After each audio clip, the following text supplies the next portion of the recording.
I stood at the busy intersection, checking my watch for the third time in a minute. I was already running late for the biggest meeting of my career, a pitch to Mendoza Industries that could change everything for my small marketing firm. Mexico City traffic was brutal as always, cars honking impatiently as the light turned green, then yellow, then red again. That's when I noticed him.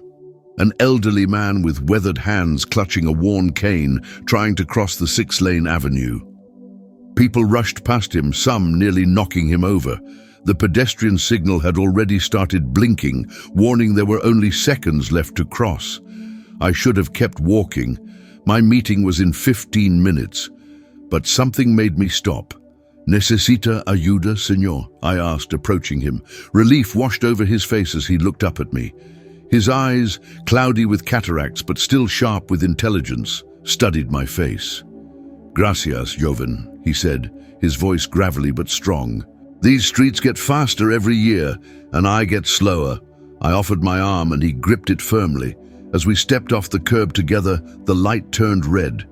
Drivers honked furiously. A taxi driver yelled obscenities out his window. I ignored them all, matching my pace to the old man's careful shuffle. "No need to rush," I told him. "They can wait." Halfway across, he paused to catch his breath. "No one's waited for me in a long time," he said quietly. When we reached the other side, he thanked me and insisted on knowing my name. "Miguel," I told him. "Miguel Reyes." "I won't forget this kindness, Miguel Reyes," he said, patting my hand before continuing on his way. I rushed to hail a taxi, already knowing I'd be late. When I finally arrived at the gleaming Mendoza Industries headquarters, my shirt was sticking to my back with sweat, and the receptionist gave me a cold look. "Señor Mendoza does not tolerate tardiness," she said, examining me like I was something stuck to the bottom of her shoe. "You've missed your appointment slot." "Please," I begged. "I only need 10 minutes. I've prepared for weeks." "Perhaps you should have prepared to arrive on time," she cut me off. "You can reschedule for next month, if you're lucky." I felt the opportunity slipping through my fingers. This contract would have paid my employees for 6 months. I'd put everything into this pitch. Back at my small office, I didn't tell my team what had happened. How could I? They'd been working overtime, believing in my promise that this contract would change everything. Instead, I stayed late, trying to figure out how to make payroll without the Mendoza deal. The next morning, my phone rang at 6 a.m. "Is this Miguel Reyes?" a crisp, professional voice asked. "Yes," I answered, still half asleep. "This is Claudia Vega, executive assistant to Francisco Mendoza. Señor Mendoza would like to see you at his office today at 10 a.m. I nearly dropped the phone. But I thought, 10 a.m. sharp, Señor Reyes. Do not be late this time. My mind raced. How did Mendoza know about my missed appointment? Why would he give me another chance? I didn't question my luck. I just took the fastest shower of my life, put on my best suit, and arrived at Mendoza Industries at 9:30. This time, the receptionist smiled warmly. "Señor Reyes, we're expecting you. Please follow me." Instead of the conference room where smaller vendors usually pitched their services, she led me to the executive floor. My confusion grew with each step. The doors to Francisco Mendoza's office swung open, and I froze in place. There, standing beside one of Mexico's most powerful billionaires, was the old man I'd helped cross the street yesterday. Only now, he wasn't wearing shabby clothes. He was dressed in an impeccable suit, his posture straight, his eyes twinkling with amusement at my shock. "So this is the young man," Mendoza said, studying me. He didn't offer his hand or ask my name. Instead, he looked at the older man.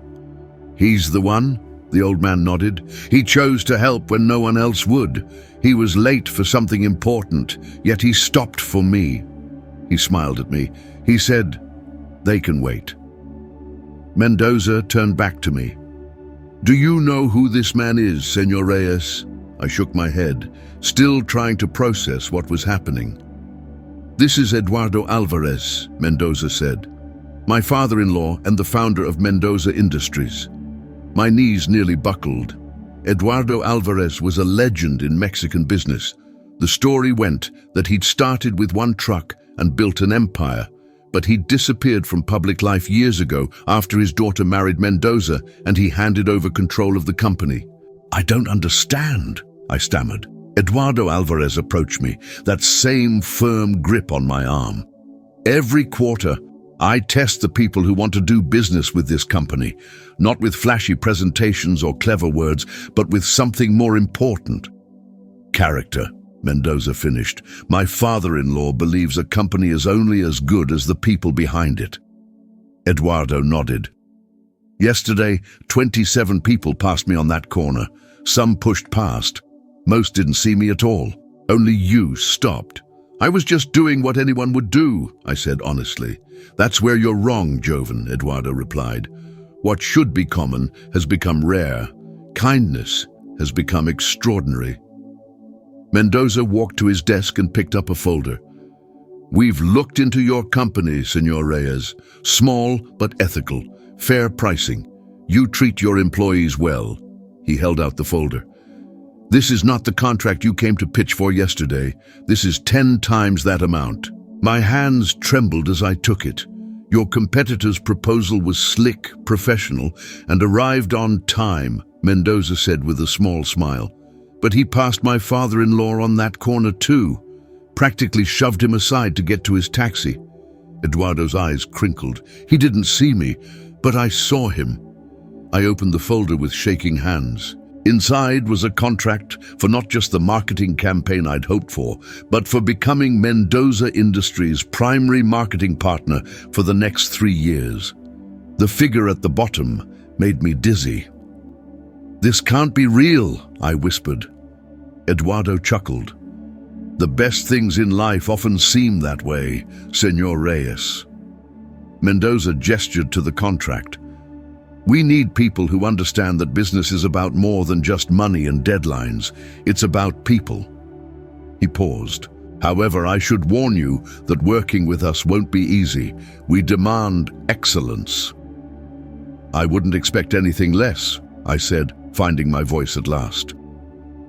After signing the contract, Eduardo walked me to the elevator. As the doors closed, he held them open for a moment.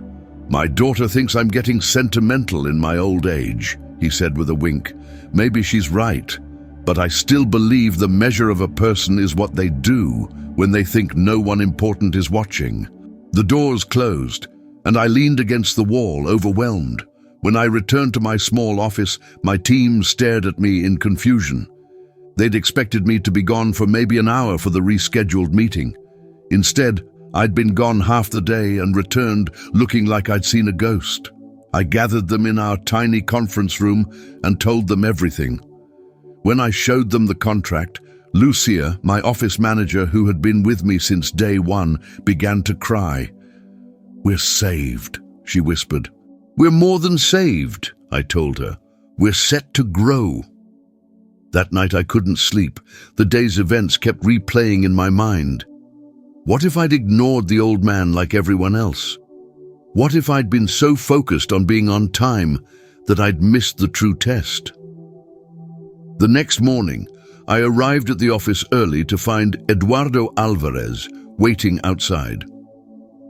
"Senor Alvarez," I said, surprised. "Is everything all right with the contract?" He waved his hand dismissively. "The contract is fine. I wanted to show you something." He pointed to a sleek black car parked across the street. "Come with me." Curious, I followed him to the car. A driver opened the door and Eduardo gestured for me to get in. "Where are we going?" I asked as the car pulled away from the curb. "To see your new office," he replied. "The space next to your current location is available. Mendoza Industries has secured it for you. You'll need room to grow with the new contract." I stared at him. "That's incredibly generous." Eduardo looked out the window at the city passing by. "When I started Mendoza Industries 60 years ago, I was not much older than you. I had nothing but determination and a single delivery truck." He turned to me. "Do you know how I got my first major contract?" I shook my head. "I gave a ride to a man whose car had broken down on the highway. Turned out he was the purchasing manager for one of Mexico City's largest construction companies. Eduardo smiled at the memory. He said he trusted a man who would stop for a stranger more than the big companies who wouldn't give him the time of day. The car stopped outside a beautiful glass building just 2 doors down from my current office.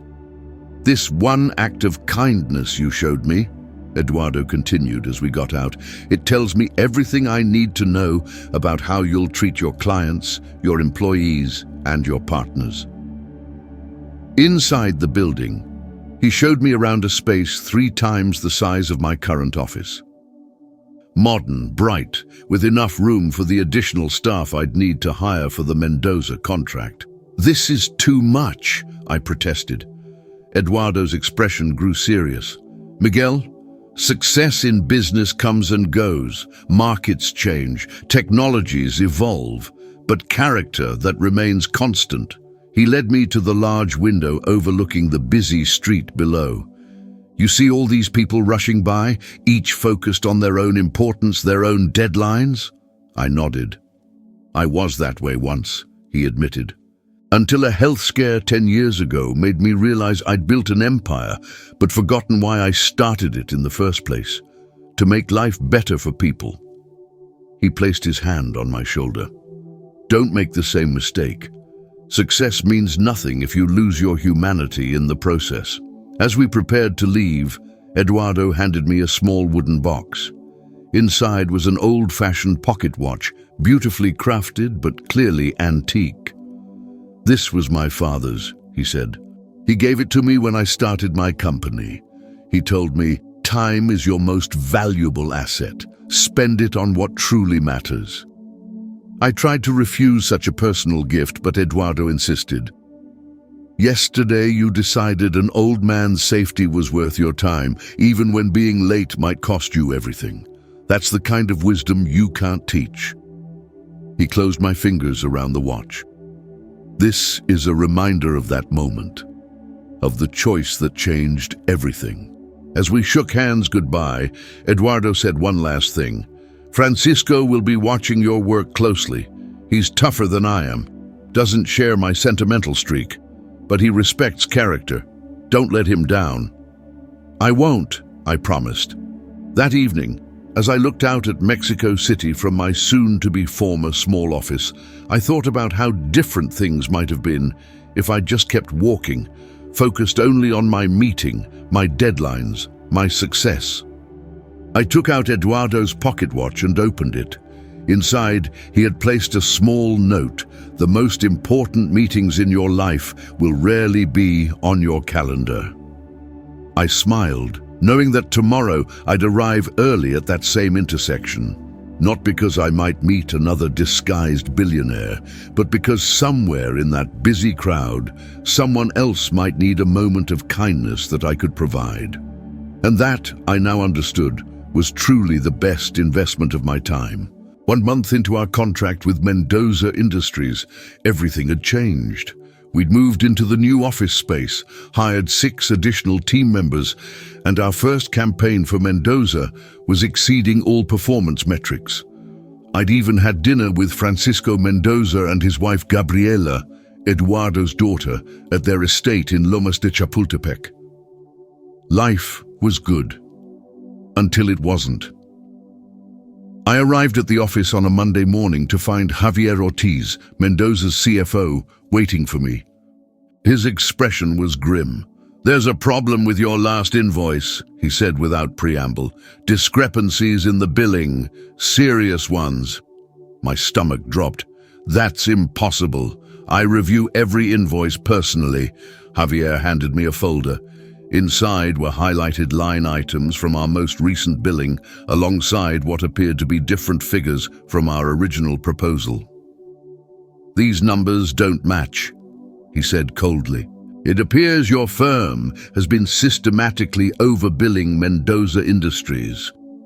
"There must be some mistake," I insisted, scanning the documents. The differences were subtle but significant, adding up to nearly 200,000 pesos over the course of the month. "Francisco trusted you because of Eduardo," Javier continued. "This is disappointing." Let me investigate, I pleaded. These aren't my figures. Javier's expression didn't soften. You have 48 hours to explain these discrepancies before I recommend termination of our contract. After he left, I called my financial team together. Lucia and our new accountant, Carlos, examined the documents with growing confusion. These aren't the numbers we submitted, Lucia said, pulling up our original files. Someone has altered them. But who would have access? I asked. And why? Carlos looked uncomfortable. There's something else you should know, he said quietly. Last week, Raul Domingo from Vertex Marketing took me to lunch. Raul Domingo, head of the firm that had lost the Mendoza contract to us. He asked a lot of questions about our billing system, Carlos continued. At the time, I thought he was just being friendly to a fellow accountant. Did you tell him anything? I demanded. Nothing specific, Carlos insisted, but he seemed very interested in our invoicing software. I felt a chill. He's trying to sabotage us. I spent the night combing through our system logs, finally finding the breach. Someone had accessed our billing system remotely 2 days before the invoice was sent. They'd made subtle changes to our billing codes, ensuring the numbers wouldn't match our original proposal. The next morning, I went straight to Mendoza Industries with the evidence of the hack. But instead of meeting with Javier, I was directed to Francisco Mendoza's office. He wasn't alone. Raul Domingo sat across from him looking smug. Miguel Mendoza greeted me coldly. Senor Domingo has brought some concerns to my attention. Raul smiled thinly. I was just explaining to Francisco how inexperienced firms often struggle with proper billing practices. We were hacked, I said, placing my evidence on the desk. And I believe Senor Domingo was behind it. Raul laughed. That's absurd. You're just trying to cover your mistake. Francisco examined my evidence silently. These logs could be fabricated, he finally said. My heart sank. Why would I do that? Perhaps because you overbilled us and got caught, Mendoza replied. My father-in-law may trust you, but I've built this company on verification, not trust. Then verify it, I challenged. Have your IT department examine our systems. Raul cleared his throat. While you're sorting this out, Francisco, Vertex would be happy to step in and ensure your marketing doesn't suffer. I saw the game now. Discredit me, step in as the savior, take the contract. I was about to protest when the door opened. Eduardo Alvarez entered, using his cane but standing tall. The room immediately fell silent. Francisco, he nodded to his son-in-law. Then his eyes fell on Raul. I'm surprised to see you here, Senor Domingo. Eduardo, Francisco began, we're discussing some irregularities with Miguel's billing. Eduardo didn't respond to Francisco. Instead, he turned to me. Explain. I outlined what we'd discovered about the hack, while Raul shifted uncomfortably in his seat.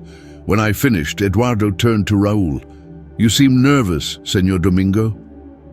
Not at all, Raul replied, but his voice cracked slightly. I'm simply concerned about Mendoza Industries being taken advantage of. Eduardo smiled, but there was no warmth in it. How interesting. You showed the same concern last year with Vega Construction, didn't you? After they dropped your firm for... He paused. What was it again? Ah, yes, falsified performance metrics. Raul paled. Eduardo turned to Francisco. Before you make any decisions, there's something you should see. He handed his son-in-law a tablet.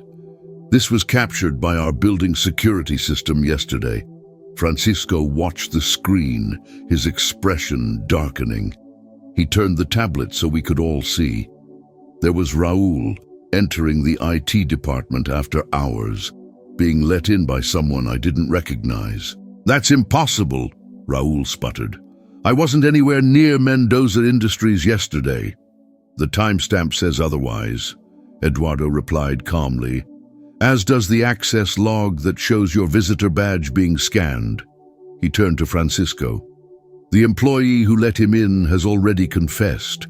Senor Domingo paid him to access our internal billing verification system. Francisco's face had turned to stone. "Is this true, Raul?" "You can't believe," Raul began, but Francisco cut him off. "My security team doesn't lie," he said coldly, "but it appears you do." Eduardo placed a gentle hand on my shoulder. "Miguel stopped to help an old man when it cost him something. Senor Domingo pushed past that same old man to get ahead." He looked at Francisco. "People show you who they are. We just need to pay attention."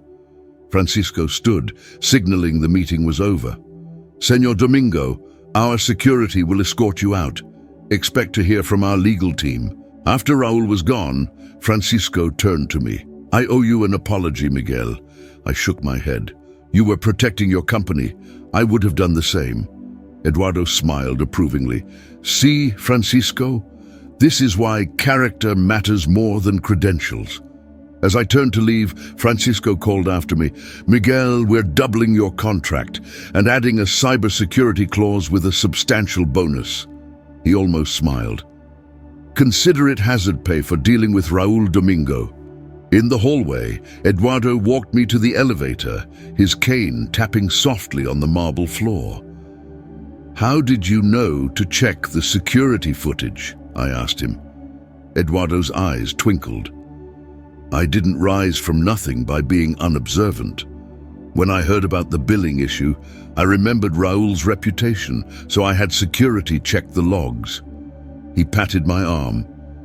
"But more importantly, I knew you wouldn't risk everything over a few pesos. That's not who you are." As the elevator doors began to close, Eduardo held them one last time. "My daughter tells me I should finally retire for real.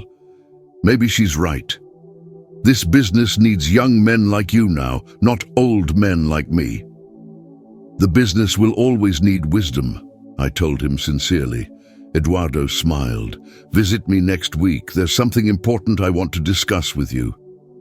The drive to Eduardo's estate in Cuernavaca took me through rain-soaked mountain roads. By the time I arrived, sunlight was breaking through the clouds, casting his colonial mansion in golden light. I found him on the terrace, a blanket over his legs despite the warm day. His face seemed more lined than I remembered, his eyes tired, but still sharp. "Miguel," he greeted me. "Thank you for making the journey." After coffee and small talk about business, Eduardo handed me an envelope. Inside, a medical report with terms that made my stomach drop. Stage 4 pancreatic cancer. Terminal. 3 months, he said matter-of-factly. Maybe 6 with treatments that would make me miserable. I struggled for words. In our brief acquaintance, this man had become more than a client. He was a mentor, almost family. "Don't look so devastated," he said gently. "I've lived well, built something meaningful, seen my daughter happy." He smiled. "And in my final chapter, I was reminded that decency still exists in this world." He slid a folder toward me. Inside was a detailed plan for the Eduardo Alvarez Foundation for Ethical Business, an organization dedicated to supporting small companies that demonstrated strong ethics and community engagement. "I'm leaving half my personal fortune to this foundation," Eduardo explained. "The other half to Gabriela, but the foundation needs a director." His eyes held mine. "Someone who understands that business without humanity is meaningless." The endowment figure made me dizzy. "I can't possibly—" "You can," he interrupted, "and you will, because the world has enough wealthy people. What it needs are principled ones." "Francisco disagrees," Eduardo continued. "He thinks the foundation should be led by someone with more experience, more connections." "Maybe he's right," I admitted. Eduardo shook his head. "Francisco measures success by profit margins. Until recently, he would have walked past an old man at a crosswalk without hesitation. His grip on my wrist was surprisingly strong. I need someone who sees that great ventures begin with simple human decency, who will support businesses that might never receive traditional funding because they value people over profit. The sunlight caught the water droplets in his garden, turning them to diamonds. "What if I fail?" I asked. "Then you fail," he said simply. But failing at something meaningful is better than succeeding at something hollow. 2 days later, I sat across from Francisco, Gabriela, and their lawyers. The tension was palpable. "My father has always been sentimental," Gabriela said carefully, "but this foundation needs experienced leadership." "With respect," I replied, "I believe Eduardo chose me precisely because I don't have the experience that prioritizes profit above all else." Francisco's eyes narrowed. "You've known my father-in-law for 2 months. I've been his son-in-law for 15 years. Before I could respond, Eduardo appeared in the doorway, leaning on his cane but voice firm.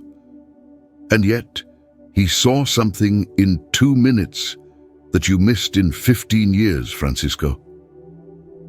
He made his way to the table. "You and Gabriela will continue to lead Mendoza Industries. That is your legacy, but this foundation is mine." He turned to me. "Miguel helped me without knowing who I was, without expectation of reward. That is exactly what the foundation needs." Francisco's jaw tightened, but Eduardo continued. "I've watched him build a thriving company in mere months. I've seen how he treats his employees, his clients, how he responded to dishonesty and sabotage." He looked at his daughter and son-in-law. "He passed every test not because he was trying to impress me, but because of who he is." Gabriela's expression softened. "Papa, we just want to protect your legacy." "And you will," Eduardo assured her, "by honoring my wishes." He turned to Francisco. "You've made Mendoza Industries more profitable than I ever did. I'm proud of that, but this foundation isn't about profit, it's about purpose." Slowly, Francisco nodded. "Very well, we won't contest your decision." 3 weeks later, we announced the foundation to the world. That evening, as we sat in his garden, Eduardo handed me his pocket watch. "Open it," he instructed. Inside was a new note. "The true measure of wealth is not what you have, but what you give. Continue the legacy." Eduardo died peacefully 6 weeks later. At his funeral, Francisco approached me after delivering a moving eulogy. "I didn't understand at first," he admitted, "why my father-in-law would entrust his legacy to someone he barely knew." "And now?" I asked. Francisco looked out at the mourners. "Now I see what he saw, that sometimes the most important qualification isn't experience." He extended his hand. "It's character." 1 year later, the foundation had funded 30 small businesses across Mexico, companies that paid fair wages, invested in their communities, and operated with integrity. On the anniversary of meeting Eduardo, I returned to that same crosswalk. Mexico City was still chaotic, people still rushing past each other. But as I waited, I noticed small changes. A young woman helping an elderly man with his groceries, a teenager giving up his seat to a pregnant woman, a taxi driver patiently waiting for an old woman to cross. Small kindnesses, invisible to most, but not to me. I took out Eduardo's pocket watch and read his final note to me. Then I added my own beneath it. "The legacy continues, one person at a time." As I put the watch away, I noticed an elderly woman hesitating at the curb, looking anxiously at the traffic signal already counting down. "Necesita ayuda, señora?" I asked, approaching her. Relief washed over her face as she took my offered arm. Behind us, a young businessman checked his watch impatiently, then seemed to make a decision. He stepped forward. "Permítame ayudar también," he said, offering his arm on the woman's other side. I caught his eye and smiled. Eduardo would have liked that. Together, we stepped off the curb just as the light turned red. The cars waited, and somewhere, I was certain, Eduardo Alvarez was smiling too.